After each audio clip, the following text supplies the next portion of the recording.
Apakah Anda sedang mempersiapkan dana pendidikan buat anak Anda? Apakah Anda sudah tahu bagaimana cara menghitungnya? Saksikan terus video saya berikut ini.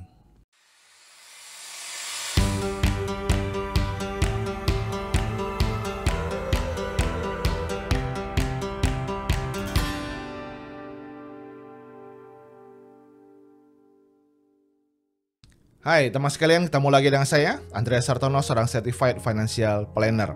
Dan topik di video saya kali ini teman sekalian, kita akan menghitung dana pendidikan kuliah anak. Teman sekalian, inilah sebuah keterampilan yang harus Anda kuasai sebagai seorang financial planner, ataupun kalau Anda mau menjadi seorang self financial planner dan Anda mempersiapkan dana pendidikan buat putra-putri Anda. Nah teman sekalian, sebelum kita menghitung dana pendidikan anak, saya akan menjelaskan dulu kepada Anda konsep nilai uang dan waktu. Dan saya sudah membuatkan videonya. Buat Anda yang belum menonton, silahkan saksikan videonya di link di atas ini terlebih dahulu. Teman sekalian, dalam konteks nilai uang dan waktu, ada dua langkah yang harus kita lakukan. Yang pertama adalah menentukan nilai uang di masa mendatang, dan yang kedua adalah kita bisa menentukan berapa investasi bulanan, tahunan, ataupun sekaligus yang bisa kita lakukan. Dan teman sekalian, kita akan menghitung berapa besar dana pendidikan buat anak kita. Dalam hal ini, yang mau kita siapkan adalah dana pendidikan buat kuliah mereka. Kenapa buat kuliah? Karena di antara jenjang SD, SMP, SMA, dan kuliah, umumnya jenjang pendidikan perguruan tinggi itulah yang membutuhkan biaya yang paling besar.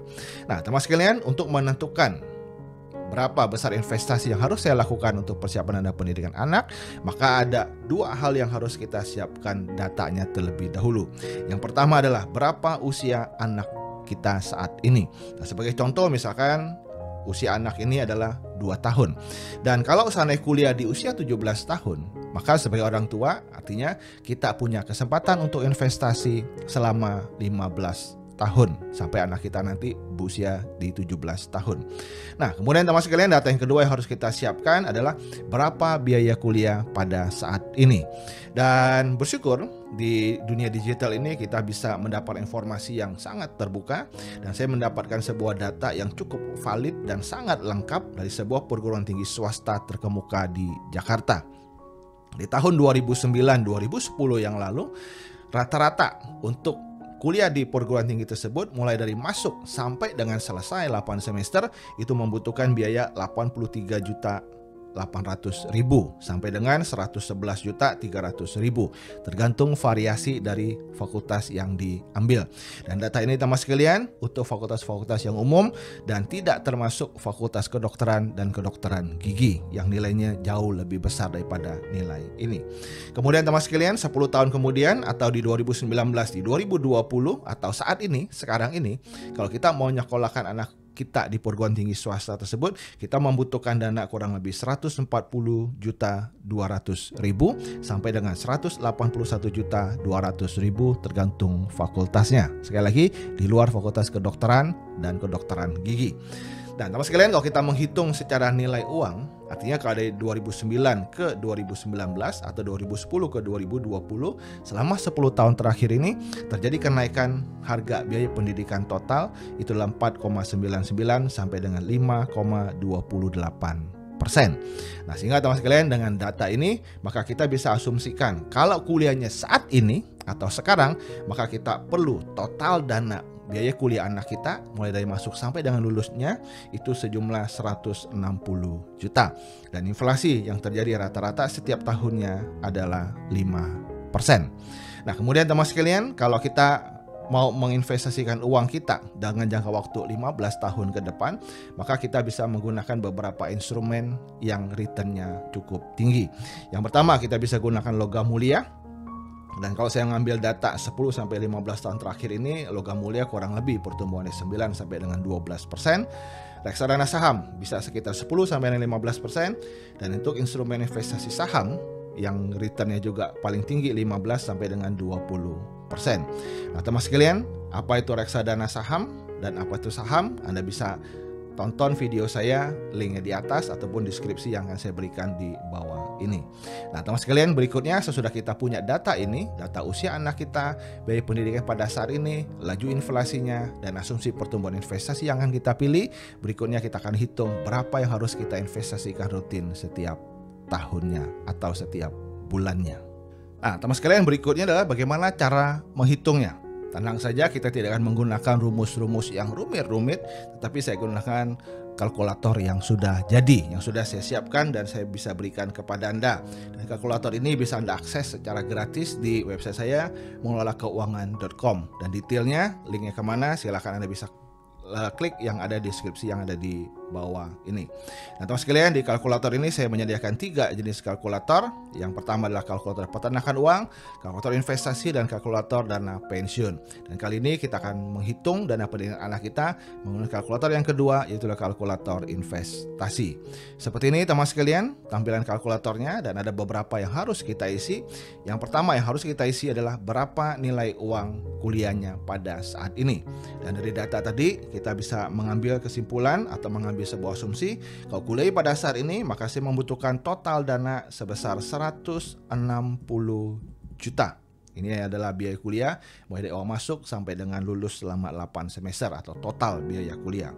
Kemudian teman sekalian, berapa lama investasinya? Yang kedua yang harus kita isi adalah usia anak saya saat ini misalnya 2 tahun menuju ke usia kuliahnya di usia 17. Artinya kalau sekarang 2 tahun menuju ke 17 tahun, maka saya punya waktu investasi selama 15 tahun. Kemudian yang kita isi lagi, yang ketiga adalah berapa inflasi kenaikan harga dari biaya pendidikan tersebut setiap tahunnya. Dan data tadi mengatakan asumsi kenaikan kita adalah 5%. Nah, maka teman sekalian, kalau dengan asumsi inflasi 5%, maka uang kuliah anak saya nanti yang saat ini berusia 2 tahun di 15 tahun yang akan datang atau saat dia berusia 17 tahun, nilainya berubah menjadi 332.628.509. Jadi teman sekalian, sebagai orang tua, kita tidak mengumpulkan uang 160 juta, tapi harus kita kumpulkan adalah uang sejumlah sekitar 332 juta. Kenapa uang menjadi makin besar? Karena ada inflasi.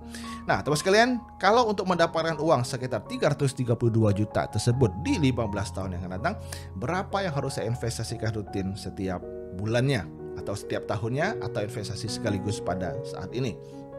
Cara menghitungnya teman sekalian, kita harus tahu uang tersebut kita mau tempatkan di mana. Dan tadi misalkan dalam slide sebelumnya saya menjelaskan pada Anda, kalau kita gunakan instrumen logam mulia, maka pertumbuhan investasi tersebut kurang lebih 9 sampai dengan 12%. Dan anggap saja misalnya kita ambil angka 12% per tahun, maka berapa harus saya siapkan uangnya? Dan ini adalah datanya teman sekalian. Jadi kalau dengan asumsi pertumbuhan investasi setahun 12% untuk mendapatkan uang 332 juta, maka setiap bulan saya harus mengumpulkan uang atau menyisihkan uang saya sejumlah sekitar 665.000. Artinya teman sekalian, dengan uang 665.816 ini kalau saya tabung rutin setiap bulannya selama 15 tahun dengan asumsi pertumbuhan 12%, maka hasilnya akan menjadi 332 juta. Dan Anda juga punya opsi yang kedua, selain investasi secara bulanan, bisa juga investasi secara tahunan dengan nilai kurang lebih 8,9 juta. Artinya setiap tahun Anda simpan 8,9 juta di instrumen investasi dengan pertumbuhan 12% selama 15 tahun. Atau kalau Anda mengatakan, oh saya mau nabungnya sekali saja, bisa, Anda bisa mengumpulkan atau menyimpan uang Anda, menginvestasikan uang Anda saat ini dengan total kurang lebih sekitar 60.769.000. Itu adalah total dana yang harus Anda siapkan kalau Anda investasi sekaligus saat ini. Jadi Anda taruh di instrumen investasi 12% setahun, diamkan saja, maka 15 tahun ke depan hasilnya bisa menjadi 332 juta. Nah teman sekalian, ini kalau kita mengambil asumsi pertumbuhannya adalah 12%. Bagaimana kalau saya menggunakan instrumen yang sedikit lebih moderat atau sedikit lebih tinggi resikonya, itulah reksadana saham. Kalau reksadana saham, kita bisa mengasumsikan pertumbuhannya kurang lebih bisa sampai dengan 15%. Nah, kalau dengan pertumbuhan 15% teman sekalian, maka uang yang harus saya siapkan setiap bulannya juga berubah menjadi 497.000 Atau kalau setahun sekali saya harus mengumpulkan uang atau menabung setahun sekali sejumlah 6,9 juta, atau kalau sekaligus sebesar 40.878.209. Nah, teman sekalian, bagaimana kalau seandainya saya menggunakan instrumen yang lebih agresif lagi, yang namanya adalah saham? Kalau saya menggunakan saham, asumsi pertumbuhannya 20%, maka hasil perhitungannya akan berubah menjadi seperti ini. Untuk mendapatkan uang 332 juta di 15 tahun mendatang, saya cukup mengumpulkan uang setiap bulan rutin sejumlah Rp298.000 saja. Nah, teman sekalian, kalau 1 tahun sekali saya harus mengumpulkan uang atau investasi sebesar 4,6 juta, dan kalau investasi sekaligus saya harus punya uang Rp21.589.410. Nah, teman sekalian, ini adalah uang yang harus kita siapkan. Misalkan saja teman sekalian, kita mengasumsikan kita membeli reksadana dengan pertumbuhan 15%, maka kita masukkan dalam cash flow kita anggaran uang untuk dana pendidikan anak kita kurang lebih sebesar 497.000. Anda bisa beli reksadana jenis saham, dan bagaimana cara membelinya dan apa itu reksadana saham, Anda bisa tonton video saya yang sebelum-sebelumnya. Nah, teman sekalian, inilah bagaimana cara kita menghitung besar investasi yang harus kita lakukan untuk dana pendidikan anak kita. Semakin usia anak kita semakin besar, artinya semakin pendek waktu investasi kita, tentunya biaya kita keluarkan juga akan semakin besar. Maka teman sekalian, pastikan Anda mempersiapkan dana pendidikan anak Anda mulai dari usia sangat dini. Teman sekalian, Anda bisa gunakan kalkulator ini, dan kalau Anda pertanyaan, silahkan Anda tulis di komen dan saya akan jawab pertanyaan Anda secara langsung. Terima kasih teman sekalian, dan jangan lupa tonton video saya yang lain di sebelah ini, dan juga jangan lupa subscribe dengan mengklik logo yang ada di bawah ini. Terima kasih teman sekalian, sampai ketemu lagi di video yang akan datang.